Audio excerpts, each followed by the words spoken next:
and welcome. I'm Naledi from Zócalo Public Square. At Zócalo, our mission is to connect people to ideas and to one another. Everything we do is free and everyone is welcome. We publish original writing and present conversations like this one. Find us at zocalopublicsquare.org and all the main podcast platforms. And if you enjoy this conversation, feel free to like it, follow us, or subscribe. We're about to hear from University of Virginia social scientist Caitlin Donahue-Wiley. She is the author of Preparing Dinosaurs, the work behind the scenes, and joins us today to discuss the potential of volunteer contributions to the sciences. And I'm thrilled to introduce Issues in Science and Technology Editor-in-Chief Lisa Marginelli, who will interview Donahue today. Over to you, Lisa. Thank you, Naledi. And hello, everyone. I'm Lisa Marginelli, and I'm the editor-in-chief of Issues in Science and Technology. We're a quarterly journal published by the National Academies of Sciences, Engineering, and Medicine and Arizona State University. And you can find us at issues.org. We're delighted to partner with Zócalo to present today's conversation, asking, can dinosaur fossils make science more accessible? Joining me is Caitlin Donahue-Wiley, who explores that possibility in her recent essay for Issues, which was about the many years that she spent watching the people who prepare dinosaur fossils. She learned about their work, their jokes, their Thursday chili parties, and they gave her some ideas about how to make science more inclusive. So we're here to talk about that today. Caitlin is an assistant professor of science, technology, and society at the University of Virginia. She's the author of Preparing Dinosaurs, the work behind the scenes, which is available as an open access ebook from MIT Press. Caitlin, thank you for speaking with me today. Thanks, Lisa. Hi. To start off, I'd like to ask you a question about what is a dinosaur. So before I guess I've been looking at dinosaurs since I was about 3. And I'm wondering, your book really made me reconsider what a dinosaur is, So they're not just a thing that needs to be, how do we end up with a dinosaur fossil? Explain to me the process. What takes a thing from a big hunk of mud or rock to something that you see in a museum? Thanks, Lisa. Yeah, that's what drew me to write this book too. Like, there's so much that has to happen before a fossil can be something that we can use as a piece of a dinosaur, right? That we can even understand as a piece of a dinosaur.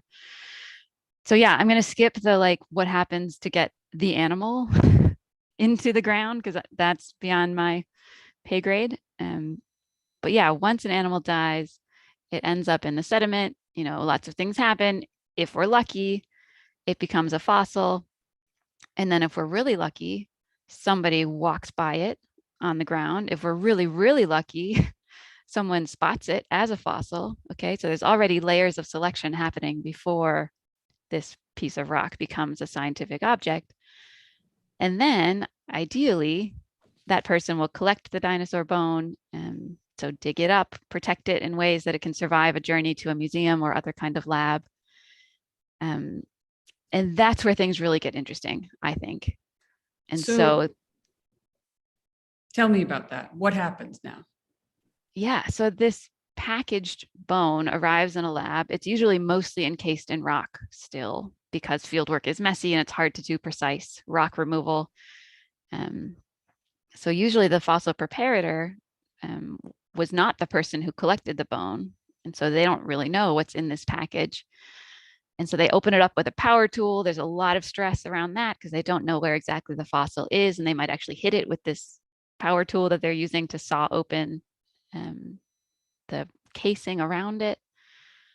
And then you're starting to get a sense of how many steps there are. Yeah. And then the preparator has to recognize the bone, which is easy for them and very challenging for the rest of us. So they've gotten good at recognizing bones somehow. Yeah. They call it the eye, which is not about your eyesight. It's about your expertise in recognizing, distinguishing fossil bone from rock, because of course, fossilized bone is mineralized with the minerals that are around it in the rock. So they are essentially the same thing. and identifying which is which takes a lot of experience. A lot of it's based on texture, sometimes color. So you have to have like a sort of a feeling for it. Yeah, it's a sensory experience. And fossil preparators can just glance at it and know, but most of us are, volunteer fossil preparators take a long time to get that expertise. Now, you know a lot about fossil preparators. That's what your book is about. And but when did you actually did you start by preparing fossils yourself before you studied fossil preparators? I did. I was Yeah. one. What did you do? As a high school student, I did a summer program at the University of Chicago on paleontology, where they took us out to South Dakota and we dug up bones, and it was amazing. And I loved the fieldwork aspect of it, the being outside and in the dirt. And, the scientists would point at the ground and say, "Oh, there's a bone." It would be completely invisible to me. But we didn't learn anything about fossil preparation. And then after that program, the professor who led it, Paul Serino, invited me to volunteer in his lab because I lived in Chicago. So I volunteered in his lab as a high school student, and one of his undergrads trained me how to prepare fossils, and I did it kind of just for fun. And then I went to the University of Chicago, and so they hired me as a fossil preparator. So yeah, I was very much a practitioner before. I mean, that's why I know how fascinating these people are, because I was watching them do this incredible work of distinguishing fossil from rock, from very meticulously removing the rock so that the fossil can be seen, and also repairing it, right? Fossils are crushed. They're really fragile. And so the work of making those fossils stable enough to be held and studied is absolutely essential to vertebrate paleontology. And so I was watching these technicians do all of these incredible tasks, and yet they weren't authors on the papers. They didn't have PhDs in science. They sort of were treated as staff, like support staff. And I just found that really confusing. So hence, 20 years later, I've been thinking a lot about their role in science. Okay, let me go back. What's interesting is you said that they spend a lot of time taking crushed. It's hard to distinguish the fossil from the bone, and then they're taking so they're doing that, and then they're finding things that are crushed and they're gluing them back together, and then they're creating a bone that you can hold, because you couldn't hold the bone when it's actually in the rock. So the dinosaur fossils that we see in the museum are really the result of their sort of this internal sensory experience that they have of how to figure out what's a fossil. And then there are other sort of puzzle-based experience of how to put the rock together to make it turn into bones. Otherwise, it's just like smush. It's just stuff out there. It's not these impressive dinosaur fossils. Right. And so you and I know how incredible those skeletons are, but the work behind it, I think, is just as interesting, maybe more so. Yeah. So, okay. So you started in high school, you started cleaning fossils. And then by college, you were cleaning fossils. And then how did you become interested as a science and technology studies scholar in following the preparators? What is this? What is the strange role of the preparators tell us about science that's interesting to you? Yeah, there was a moment. Mm-hmm. As an undergrad, I took a semester off to go to London, basically, and hang out. I got a work permit and I volunteered at the Natural History Museum there in their preparation lab. And I showed up kind of hotshot. I'd been doing it for a few years. I thought I knew what I was doing. And I asked for a pin vise and a particular kind of glue, and the preparators at the Natural History Museum were horrified. They were like, "Oh no, we don't use that here." So basically I had to relearn how to prepare, because in the UK, they have very different expectations of the tools you're allowed to use and the materials you're allowed to use. So in Chicago, we use super glue, this chemical called cyanoacrylate, which dries on contact and it's very strong. And in the UK, they think that's wrong, that you shouldn't be using permanent substances on fossils, because what if you want to study them with a new technique that hasn't been developed yet and you can't get this glue off? And so it's a totally different philosophy of how to prepare specimens for study. And I just felt very disoriented by that. Like, how can we compare fossils that are prepared in such different ways? How can we not record these very different ways of preparing specimens in scientific papers? Like, wow, how can we not know this crucial metadata about the evidence that scientists are using? So that was when I started to think, ask these sort of more philosophical questions about what is the role of transforming nature into evidence. So, which is science. Science is how you transform nature stuff, disorganized things around you into some sort of idea of knowledge or evidence. Yeah. Yeah. And what you had discovered kind of accidentally was that Chicago prepares a fossil different than London, and probably other parts of the world also prepare the fossils differently. Does that mean they have different dinosaurs, or what does that mean for people who aren't deep in the sort of what the meaning of that sort of science is? What does that mean? It's an example of pluralism, which is a concept that we use in my field, which is the idea that there are many ways to do things and that's good, that a diversity of techniques can be good, because it means that if you can come to the same conclusion based on data that were prepared differently, that means your conclusion is really robust. Mm-hmm. Okay, so you're coming at it from different angles, so plurality of views. And so that's the way I understand it, that scientists, for example, think that fossil preparation is basically irrelevant to their knowledge claims, to like how they understand that fossil. They Right. agree that it's super important, right, to make that fossil researchable in the first place, but they don't seem to recognize that different techniques matter for their work. And I think that's because of this pluralism, of this idea that if we get to the same conclusion, then it doesn't matter what came beforehand. Mm-hmm. That's interesting. So tell me a little bit more about so there's does everybody have like an army of fossil preparators who are they trained as scientists? No. So they can sort of come off the street. They can be high school students, they can be retirees, they can be anybody, but basically if they take time to learn the skills. For volunteers, yeah. Yeah. And how do the scientists who are the paleontologists, how do they treat the fossil preparators, or do they even talk to each other? They have very different territories. So if you look from the outside, you would see the scientists, right, with their names on the papers. They're the ones bringing in the grants that fund the lab, that pay for the preparators in a lot of cases. Mm-hmm. And so the preparators technically work for the scientists. And that is very evident. And of course, in academia, in research, we have a very strict hierarchy of, PhDs and job status and, hierarchical assignments. And technicians are below scientists, power-wise. And so scientists talk to preparators that way. And so again, like scientists know that they absolutely rely on preparators' work to be able to do their research, but they think the preparators work for them.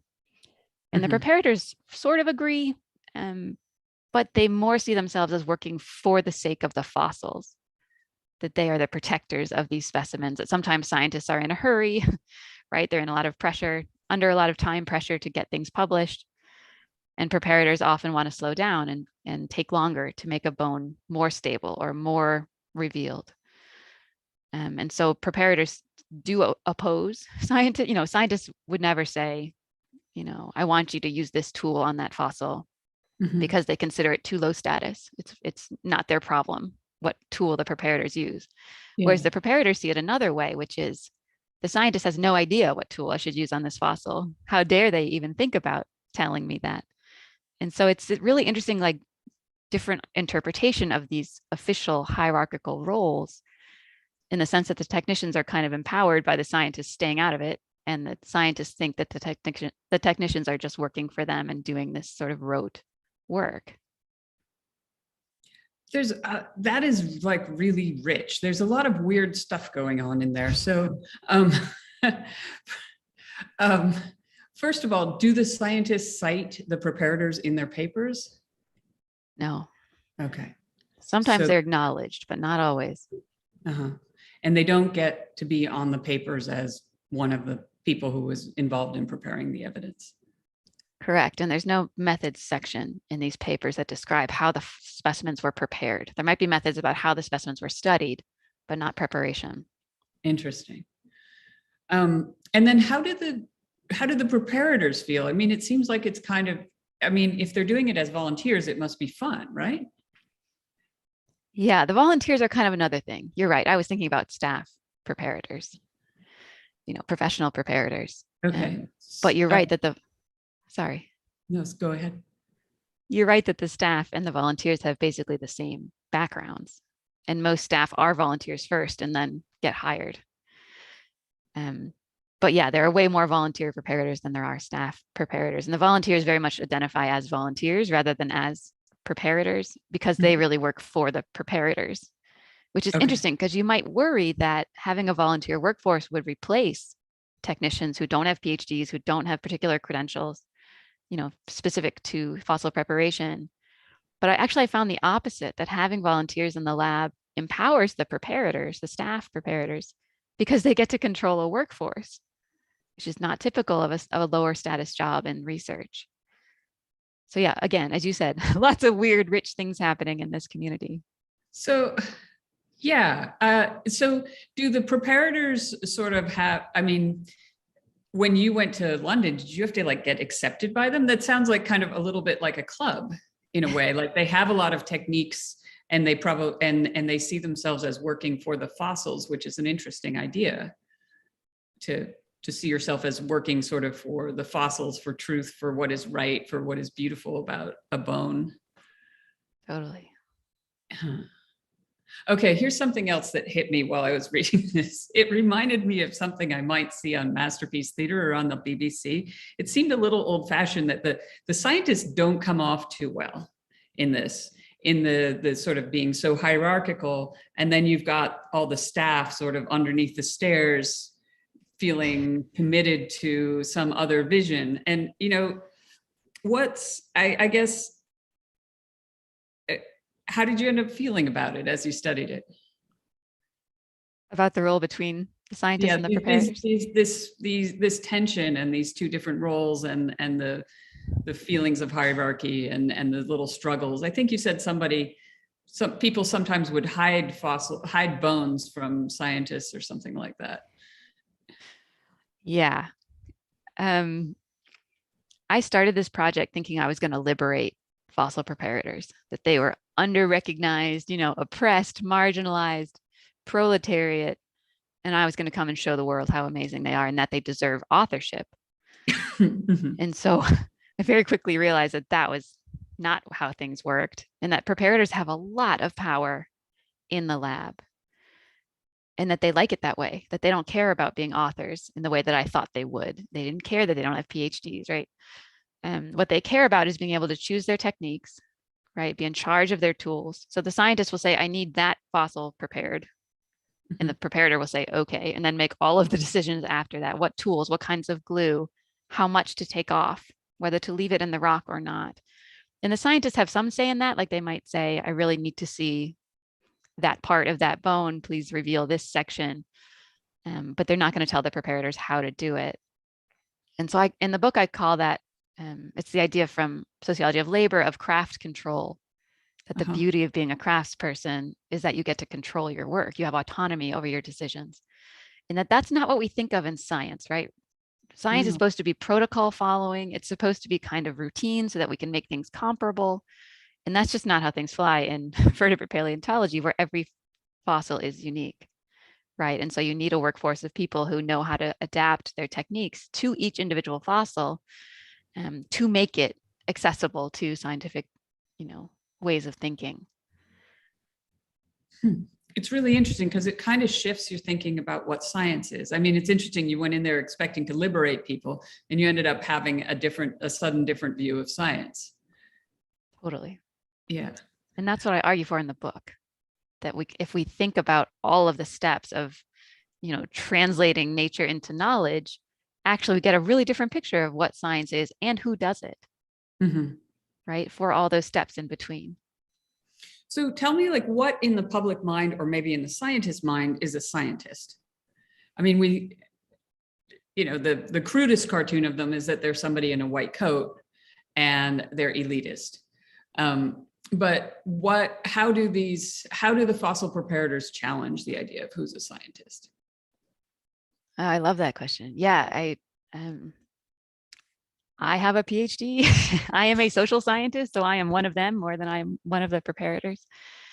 And you're right. Like, my field of science and technology studies has long showed that science is very hierarchical. There's a set path that you have to study, that you have to follow rather, to sort of get into the club.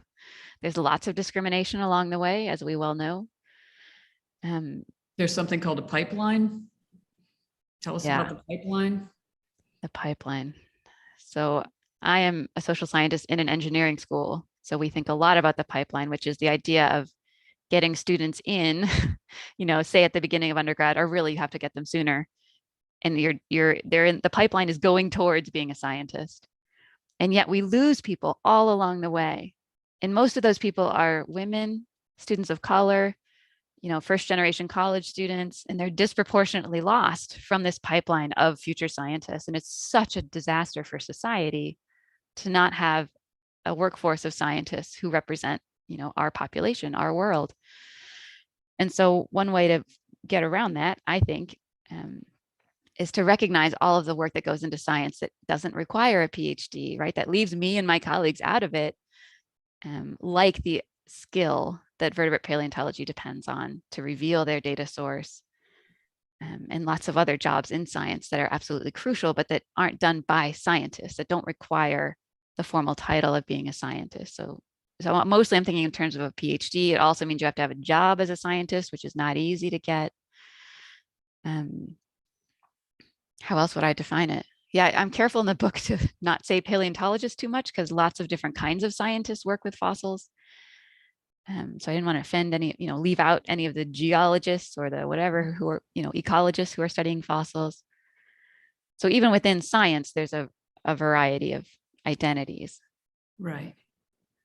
And so the preparators kind of show that there's all sorts of science that's done by people who aren't, who don't have the title scientists. For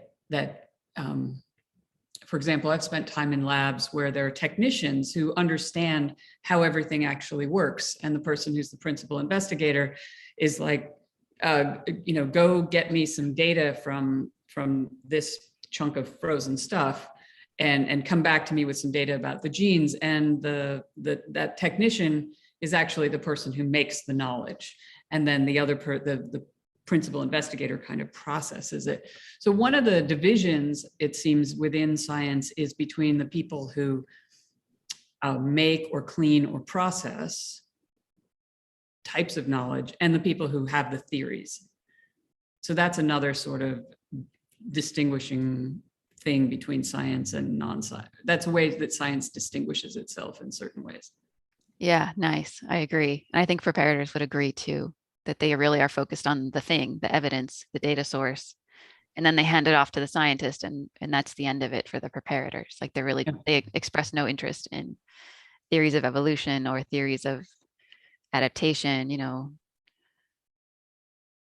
So the scientists then sort of take it to the next level. Okay, let's sort of talk about this whole idea of how this understanding this can help us think about making science more inclusive. It seems like one of the things about the fossil preparators is that they are like, they're the ultimate citizen scientists. And I wonder if you could talk a little bit about fossil preparators and whether or not that is citizen science, or whether it's something, what the possibilities are there for understanding them in that context. Yeah, that's a good question. So the staff preparators would not say that they are citizen scientists. They are professional fossil preparators. But the volunteers, some of them do say that, they don't use that word, but they do say that one of the reasons they like to volunteer in the fossil lab is that they are contributing to science. They're making science possible through their labor. But they always say they're not doing science, right? They're making the data. And in some ways, that's mostly what citizen science is, right? That regular people are out collecting data, through a bio blitz, for example, where you go out and collect specimens in your backyard, or you keep track of how many birds you saw and report it to Cornell's bird lab. So they're collecting data. And another way that citizen scientists contribute is like data sorting. So if you know, like Galaxy Zoo is a website where lots of scientists. Explain to us what Galaxy Zoo does. Yeah, it's a website where anybody can sort of log in and look at massive data sets, mostly of images. So the original ones were of galaxies. And you were supposed to look at the image and point out, like label on the photo where the galaxy is, like circle the points of light, which is hard for a computer to do. And then the scientists would get those sort of slightly cleaned images showing the areas of interest and then work through what that means about nature. And so, yeah, I think citizen scientists are well involved in data collection, in data, sort of the beginning of data analysis, but then the rest of it really still belongs to scientists. And I think that's starting to change with research projects that are led by regular people, not scientists, so community engaged research or community led research, often on issues that are important to the community, like water quality or air pollution. There's lots of research, lots of studies by people who live in what's called fence line communities, so near industrial power plants. And they're testing their own air quality, for example, and then reporting it to the EPA to demand higher standards. Right. So part of this is kind of like the fossil preparators kind of show us how everybody could be a scientist, how it could be part of being a citizen is sort of being a scientist. Or at least contributing to science, yeah. Contributing, right. Contributing to science, maybe not being the scientists themselves, but be involved in this larger process of knowledge production. One of the things that's really interesting about what you're describing, the fossil preparators and the people looking at Galaxy Zoo, is that we tend to think of science as being done somewhat on a level of machines, of there being an infallibility. But when you're describing the fossil preparators and the people doing the Galaxy Zoo and the people out there doing the Audubon bird count, you're talking about looking at something with a tremendous amount of knowledge and having an intuition about what you're looking at. And that's a skill that can cross all sorts of fields. Yeah, absolutely. I would say that science needs us to contribute. Otherwise, they're going to get really narrow results that don't matter in the world. And so part of the project of this book is to point out that there's space for everybody in science, and also to argue that science already relies on people who are not scientists, who have, sorry, my my automatic light just turned off. I think it's on now. Yeah. It's back. Yeah. On people who are not scientists, who have crucial skills of, craft work, the artistry of carving a fossil, right? Which is not how they would talk about it. But those embodied sensory skills are already crucial in all kinds of science, even the lab, the white coated protocol following work, like that still relies on crucial skill and experience. So I'm trying to call attention to that as a way to remind science that they need us and that we have skills that, can make science better, more socially relevant, more inclusive. So the last thing, and we'll go to audience questions soon. I hope that people can share their questions and I will ask you them. But one of the interesting things is that so many museums have this like last in place where the fossil preparators, who include volunteers, work. So like they've managed to somehow turn science inside out. Like most times science happens behind doors that you have to enter with multiple key cards. And here, when you go to the Science Museum, you see, all these people in t-shirts kind of doing things with dirt and little tools, and there's dinosaur cartoons up on the wall and stuff. Somehow they've turned science inside out. Did they intend to do that? I don't know. I love those labs. I have written a couple of things about them because they're so fascinating to have a display lab that is really a workplace, but also on display. So there are things that happen in that lab that do not happen behind the scenes. And then there are things that definitely happen only behind the scenes because they don't want the public to be watching. So for example, if they're doing anything that's likely to be catastrophic, like if they're carrying a giant whale skull that's full of cracks, they're going to do that in the backstage lab because they don't want to show themselves as unprofessional or like have the public witness that kind of terrible break. But on the other hand, like, yeah, that's more of a view into science than most of us are ever going to get. Yeah. And so while it's not like science truly, it's not a true transparent picture of science, it's pretty darn close in the sense that, as you said, it's got all kinds of people working there. There's dirt, there's coffee cups, there's people like having a chat. It doesn't look like the sort of elite, clean space that we might imagine as a science lab. And of course, it's populated by volunteers, usually, who are just like the people on the other side of the glass. And often they'll come outside and like chat with visitors. So I think it is a way to show that science is human work, that it's everyday work, that it can feel like a job, It's not this sort of magical thing that's behind closed doors. Mm-hmm. So did you have an aha moment kind of when you realized that this field could be something, this field could teach the rest of science that is really looking to develop more relationships with the public? Did you have sort of an aha moment where you realized that there were solutions buried here? That's a really great question. I don't think I did. I think I was amazed at how many museums have glass-walled preparation labs and no other kind of glass-walled lab. So it seems to have been chosen as this sort of quintessential example of a science lab, which is really interesting considering that none of the people in there are scientists. Mm-hmm. So I found that really fascinating. And I would spend a lot of hours like standing in the gallery, watching the public watch the preparators. And that was really interesting to see how surprised they were. So everybody would say, are they real? Uh-huh. Are those real people? Are they robots? Or they would knock on the glass, right? Or try to get the preparators to respond because it just was so out of their expectations of what you see in a museum. Right. So they were kind of like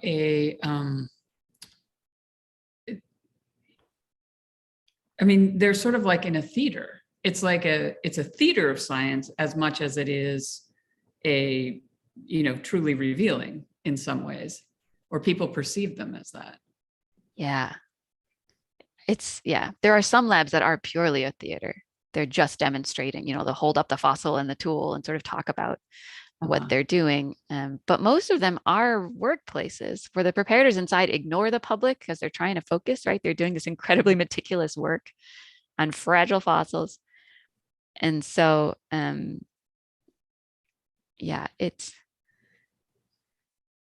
I think it's jarring for people to see that. And that's why people spend a lot of time watching.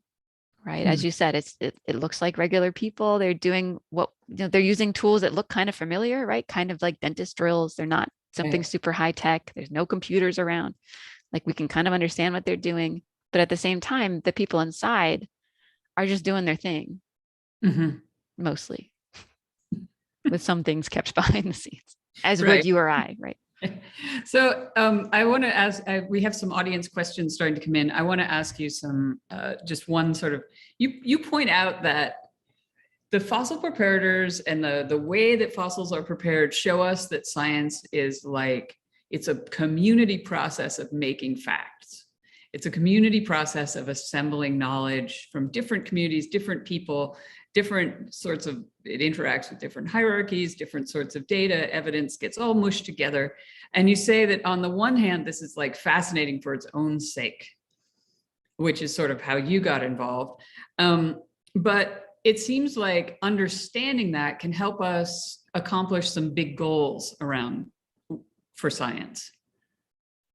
That's my hope. Yeah.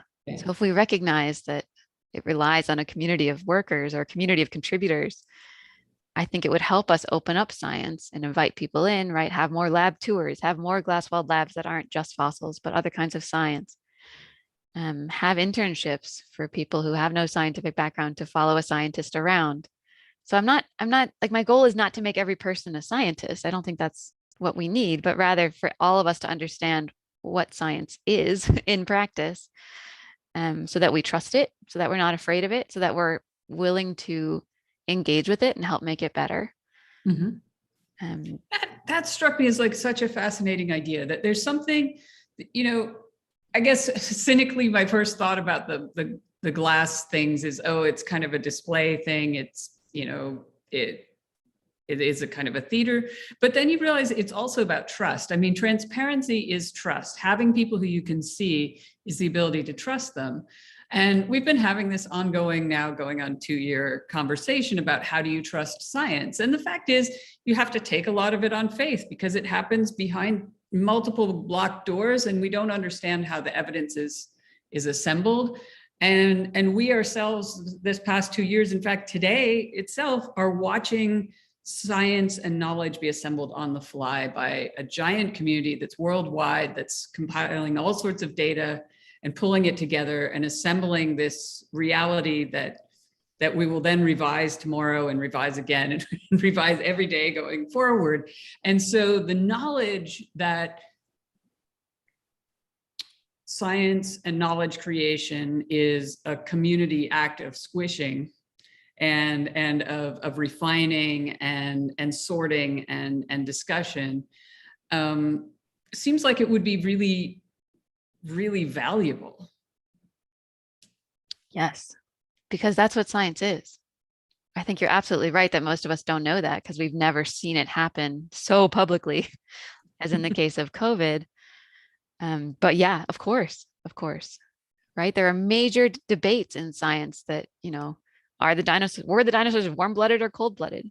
Right. Like the community shifts on that every couple of decades. And of course, it's a really long time scale and some of us don't really care. So it's a different way of like, why would you know that the community is squishing that knowledge together in terms of fossils when it's not that relevant? But in terms of COVID, it's super relevant. And yeah, this is the problem with transparency, right? When you start to share the realities of doing work, then people take science down off that high horse and think, oh, it's just regular people. So I'm going to decide for myself whether it's real, which is not what we're saying, right? We need experts to tell us how to interpret those data. What I'm saying is the experts also need us to tell them what data matters, to tell them what questions matter, to tell them what information we need, what knowledge we need, as opposed to the scientists deciding what facts we get. Right. So it needs to be two-way, and the transparency about the uncertainty can actually help to build trust. I think so. Yeah. Yeah. I think it's interesting because trust seems to really get built over a very, very long time. It does. Yeah. It's not you can't just show up and create trust. I want to switch to some of the audience questions, which are really interesting. So one of them that really relates to this is communicating science data is really important these days. Is there something these fossil preparators can teach us about communicating science's goals and findings, etc.? Oh, I love that. Yes. Fossil preparators totally act as mediators between scientists and the public.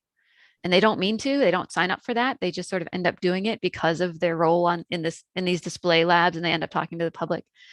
But the preparators basically have the same scientific training as the rest of us do. And so they translate for each other, they translate for themselves as to like making sense of what the scientists do and how.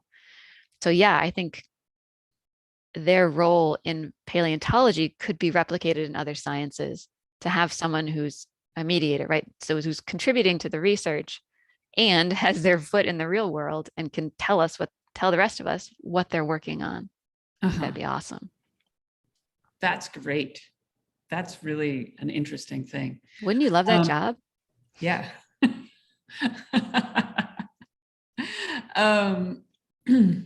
So here's another question that sort of relates back to your initial goal of setting free the preparators. So what specific things do you think need reform for a better model for science research labor to emerge? Better citation practices, wages, hierarchical shifts, etc. So what are some of those things? I would say transparency would be the big one. So in the What does case of that mean in this case? yeah, in the case of paleontology, it would mean having preparation methods in papers. So my thought is if scientists have to publish what happened to that bone before they studied it, then they're going to take it more seriously. They're going to pay some more attention. They're going to give it more funding because they're going to have to tell the world that their preparator ran out of glue and couldn't finish or something. Like they'll have to be a little bit more invested in preparation. And so I think, yeah, publishing methods, it would be awesome. The argument that preparators make is to put that information in specimen records. So maybe publications are too high value to scientists. It's better to have metadata of how a specimen was prepared in the specimen record, which is a database, many of which are open access to the public. So then you could see what happened to that bone along the course of its sort of post-life as a specimen. So that would be one awesome way that would translate across fields in terms of making it really clear what you're doing. And one way that this trend is catching on is through videos. Mhm. So some scientists are starting to post videos of themselves or their technicians like doing the experiment or running the technique. And then they link to those videos in their papers to say, like, if you want to know how we did this experiment, go and watch this YouTube link, which is amazing when you think about it, right? Like that's sort of taking away from that very trust-laden sentence of, the results were measured, and instead saying, here's us in the lab measuring the results. And So that would be one. necessary for scientists to trust each other too, while it also points out the similarities with cooking. Yeah. I'm not joking entirely about the videos, but there are things where one technician can get a result to happen and another one can't because there's like really funny techniques involved in science and getting results. Totally. And that's why technicians are super valued informally by scientists because they know that one is going to produce better data than another. Yeah. So yeah, I would say the other thing is funding. Preparators are not paid well. Many technicians are not paid very well. Volunteer programs are amazing, but often they're run by preparators, which is a big ask, for someone who really just wants to work on specimens. So yeah, more funding for preparators, more funding for volunteer programs. And I think that could apply to other fields too. Uh-huh. And it seems like it needs to be deliberate. It can't be an afterthought. There needs to be funding. There needs to be some attention paid to it. Yeah. Another question in a similar vein, and then we'll go to some of these. There's other questions. Do you think this kind of research labor should be paid work, or is it beneficial somehow for fossil preparators to remain volunteers? Oh, cool. I think we have to have it paid because there are so many fossils in the world that need to be prepared. So we're just never going to have enough people if we only have volunteers, because volunteers, work when they want to. They might work a couple of hours a week. They might do it for a year and then disappear.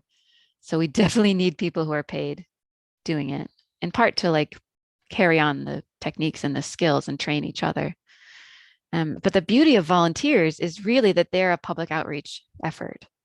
Mm-hmm. And so they are contributing specimens to the research lab, and also they're carrying the research lab's work out to the world. So preparators talk about volunteers as museum friends or lab friends in the sense that they are advocates for the lab, for research, for the museum, the institution, because they go and tell their friends about it. Sometimes they donate money. And so it's a form of scientific education by having volunteers in the lab as well as free labor. Mm-hmm.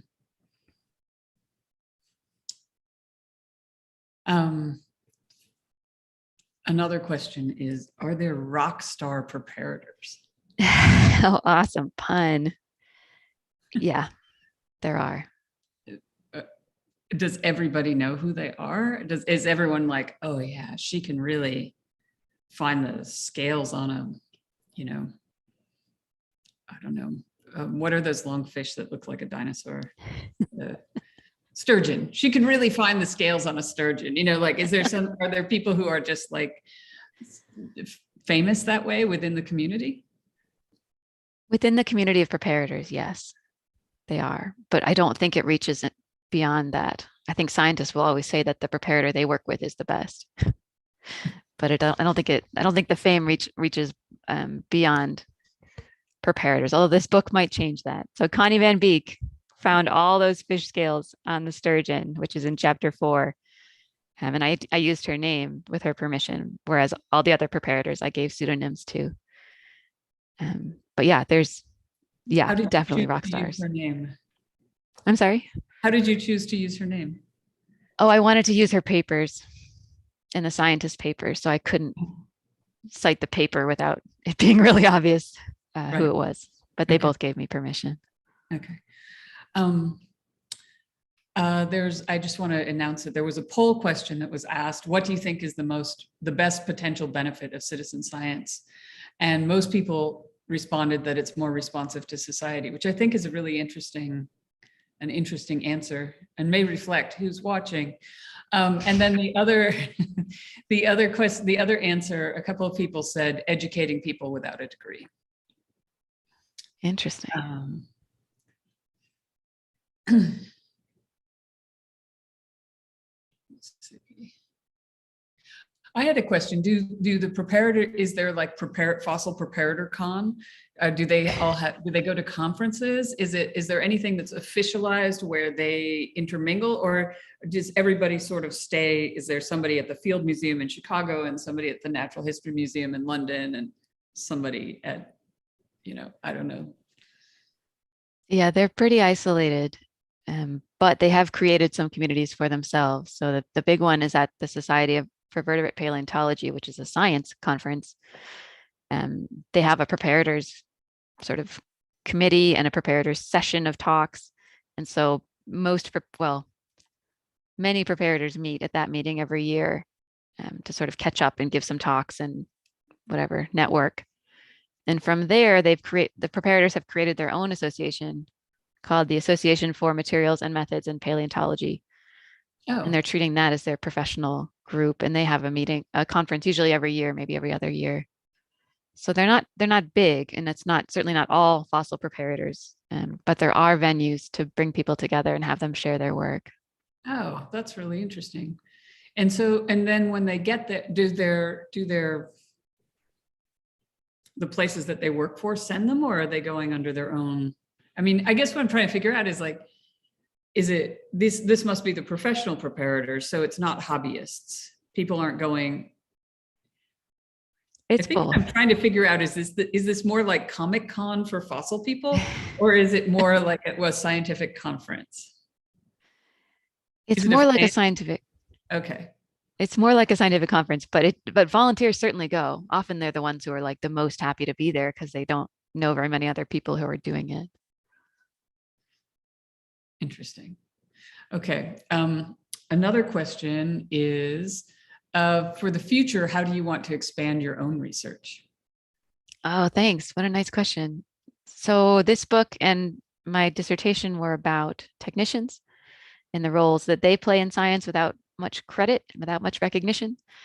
And so I've built on that since by looking at students and how they contribute to research labs, particularly in engineering, because I work in an engineering school. And I'm looking at the role of community volunteers in research on a totally, 3 different areas, paleontology, engineering, and then this other project is about building sustainable infrastructure in the Arctic. So in the grip of climate change, how do we build buildings and roads and utilities that can serve a community's needs? And that's very community engaged in the sense that like we as researchers don't know what to do unless the community tells us how we can serve them. I'm really looking at how people contribute to knowledge from all of these different perspectives, as technicians, as volunteers, as students, as community members. It's really interesting because, when your book came in, I thought it was about dinosaurs. It's really confusing. It's not though. No, but what I was going to say is like, it seemed like it was about something that happened a long time ago, but actually this issue of taking science out of the labs, of getting citizen guidance for how we manage and mitigate climate risk, of expanding who's in STEM. All of this is very much of this moment. In fact, there's the Office of Science and Technology Policy in the president, in the White House has put out memos about this. This is actually, there are high level meetings about how do we do this. And there's also a lot of concern within science about how is this going to change science? And you've kind of been watching this, in a way since for almost 20 years. You had a ringside seat just as you went into labs in high school. And then you've been kind of watching this take place now in front of you. And I don't know, tell me what do you think about this in this larger context of these very big and important goals? I think vertebrate paleontology is an awesome example of how we can do this, of how we can acknowledge all of the work that science relies on and how we can encourage more of us to contribute, maybe as volunteers, but maybe just as fans. You watch the research happen, you follow it on the internet, you seek out some more education so that you understand science as a process. Because I think you're right, like this book was never about dinosaurs. It was always about people. Because I think that's who science is for, right? Like we're not trying to understand the Cretaceous era. We're trying to understand the world that we live in. Like we are very self-centered creatures. And so even the most sort of socially distant research relies on what we think we want to know, what we think we need to know about nature and about the world. So yeah, I am trying to use fossil preparators as a case study to illustrate what science should look like in the future. Do you find that scientists have very specific concerns or questions or worries about this? I think they are not, the way that science is rewarded is not set up to celebrate work with communities, to celebrate having volunteers in your lab.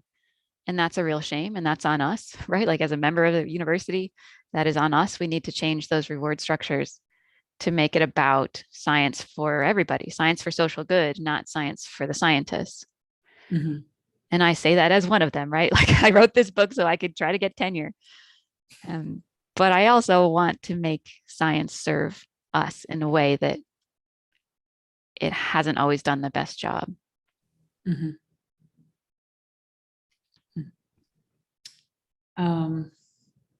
All right, we have a few minutes left and I'm going to ask you, I'm not seeing more questions coming in, but if people have questions, throw a question out.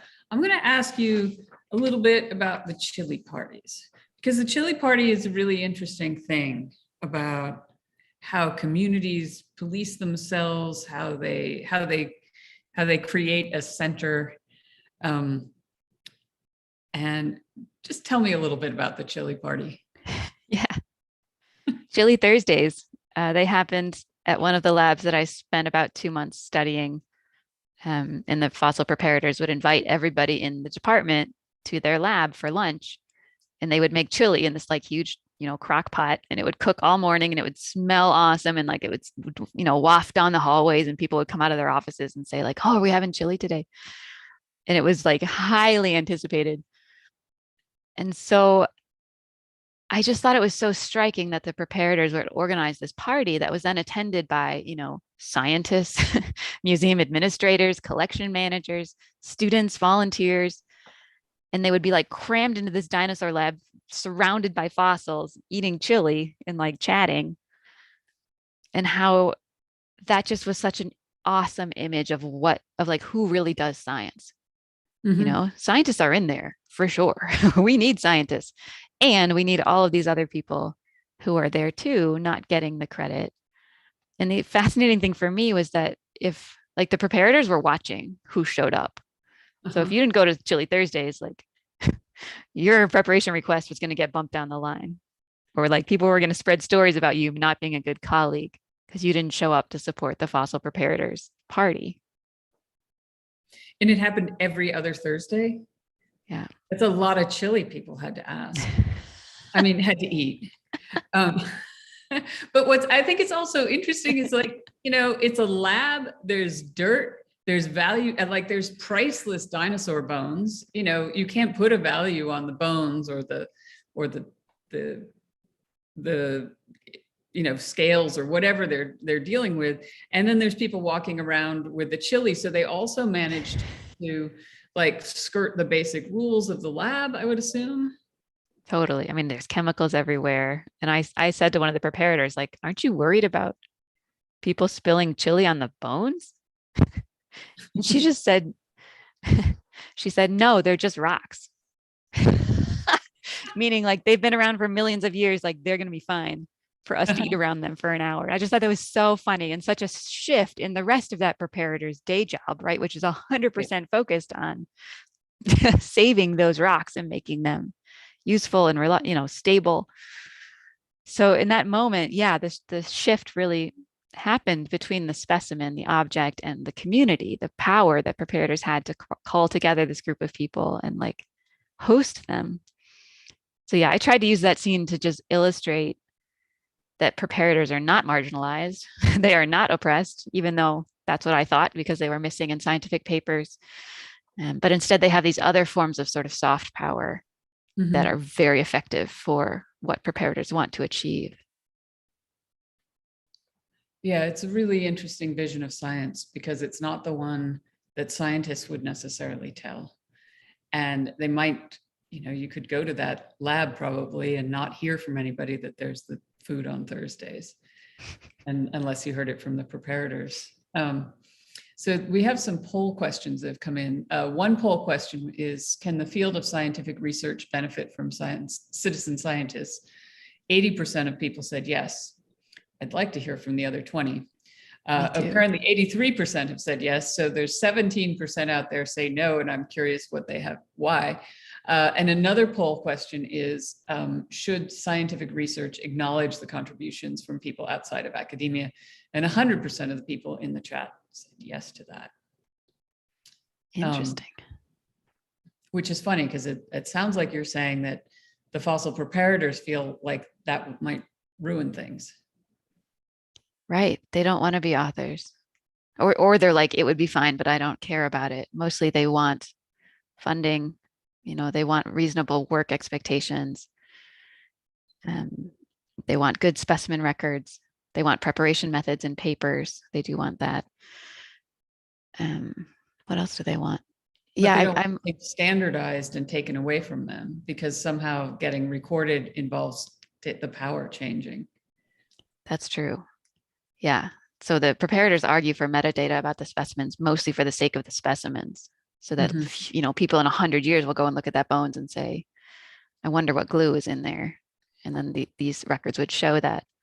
So they don't really care about having their names in the records, which I find surprising. But I guess what was my conclusion was that preparators were seeking out other kinds of acknowledgement and getting it. I mean, they are the public face of paleontology in those glass-walled labs. None of those people are scientists.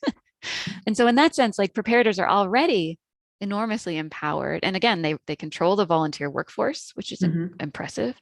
They have complete autonomy pretty much over the techniques that they choose and the tools that they choose. And so I think they're fairly satisfied without the sort of standard scientific forms of recognition, like authorship, like PhDs, like job titles, which is hard for me to understand because that's my world. So from their perspective, yeah, we really should be going to people who contribute to science as non-scientists and say, like, what would make you feel recognized? Right.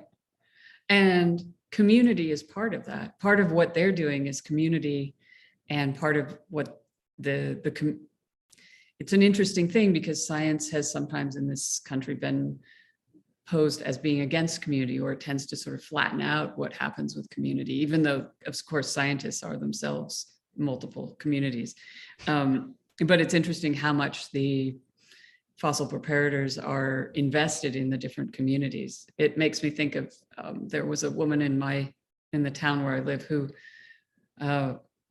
she passed away a year or two ago, and I think she lived to be over 100, but for maybe 70 years, she kept track of everything that, she kept track of when she first heard frogs every year and which kind of frog it was. And she kept track of which bird showed up. And this turned out to be absolutely vital information for understanding our town, understanding the changes that are happening, and it was sort of in the service of the world. I love that. Yeah. We have a final question, and then we'll have to wrap up. And that's what has been the response to your book? I was most worried about preparators' responses. So far, they've been very supportive and like kind of amazed that I wrote a whole book about them. They're a pretty humble bunch, modest bunch. Scientists, they mostly have that same sense of surprise of like, we wrote a book about fossil preparators. But I don't think any of them have read the book yet. So I don't know what the scientists think. Mm-hmm. And I don't know what my field thinks either, because we move a little slower. So I don't know what my STS scholars think about this. So yeah, I guess the jury's still out, but there is a book. MIT Press published it, so it must be, generally okay. And I would love to someday in the post-COVID world, I would love to have some kind of event where I could meet people who are reading this book and see what they think. Like, what did I get right? What did I get wrong? How does it apply to other fields? What are the takeaway lessons for their experiences? Mm-hmm. I would love that. So you'd kind of like to create a community or a chili party around the book. Oh, and around perfect. big ideas. Okay. On that, I think we're going to close. So it has been such a pleasure talking to you. And thank you so much for this conversation. And to everyone in the audience, thank you for listening and asking such great questions. This was just a wonderful sort of visit into dinosaur bones and all the things that we overlook every day, and how science actually comes together. You can visit Zócalo's website, zocalopublicsquare.org, for a summary of this talk, brief interviews with both of us, and many other great articles and events. You can also rewatch the video starting tomorrow, I think. You can also visit Issues in Science and Technology, issues.org, where you can read Caitlin's essay, which is titled What Fossil Preparators Can Teach Us About More Inclusive Science. And thank you so much. I hope you have a wonderful evening or afternoon, wherever you are. And it's been a great pleasure. Thanks, Lisa. Thanks, everybody.